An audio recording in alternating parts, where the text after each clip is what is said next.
Financial independence, retire early. The basic idea is based on something called the 4% rule. Here's how it works. Take your total annual expenses and multiply it by 25. The result is your FIRE number. If you can save enough money to reach this number, you then invest it in a portfolio capable of growing 7% per year on average. Then, each year, you withdraw 4% to cover your living expenses, leave 2% so your money grows in line with inflation, and leave that extra 1% as a safety buffer.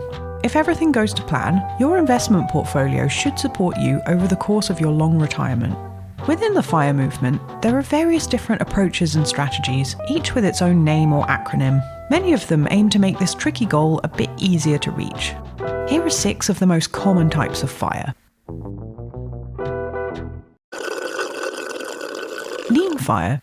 This approach focuses on achieving financial independence and early retirement by living a minimalist and frugal lifestyle. With Lean FIRE, people aim to cover just their most basic expenses, allowing them to retire early, but with limited discretionary spending. Fat FIRE.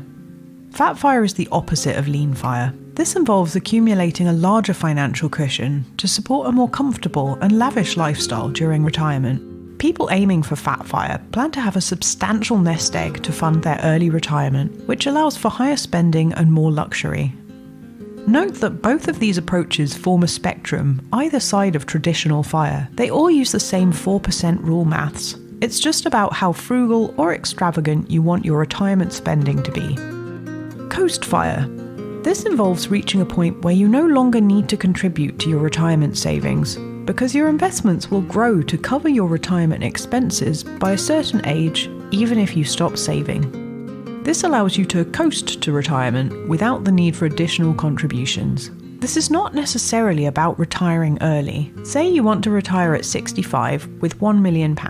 You could save £250,000 by age 45 and then invest it, and, assuming a growth rate of 7% per year, in 20 years' time, that £250,000 would have grown to £1 million, even if you don't contribute another penny during those 20 years. You also don't touch your investment during that time, but you are free to take a lower paid, less stressful job, or live a more luxurious lifestyle for those 20 years. Flamingo FIRE. Flamingo FIRE is a version of Coast FIRE that does focus more on early retirement. Essentially, the goal here is to save half your FIRE number 10 years before you want to retire. Then, for those 10 years, you just need to work enough to cover your expenses. This approach allows for 10 years of semi-retirement while maintaining some level of work. It can be a good way to ease into retirement. Barista FIRE.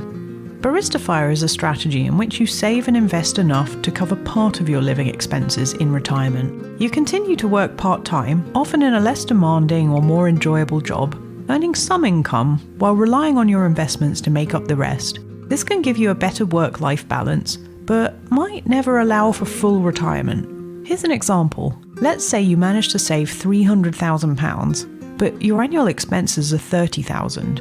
A 300k portfolio would only give you 12k per year by the 4% rule, but you could take a job that paid 18k to make up that difference. Barista FIRE is especially popular in the US for the health insurance benefit that you can get with a job, as this is otherwise a big expense, but obviously this is less of an issue if you live in a country with universal healthcare. You do also have to consider what you'll do when you can't or no longer want to work, as your portfolio might never grow enough to support a full retirement. Slow FIRE.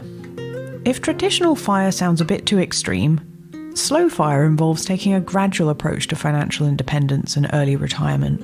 Sometimes it's due to external life circumstances, such as having children or caring for family members, but sometimes it's just because people don't want to sacrifice every luxury while building up their nest egg. It emphasises achieving financial independence at a slower pace, investing for retirement, but still allowing enough spending to have fun along the way. If you'd like to learn more about FIRE, especially around how to do it in the UK, let me know.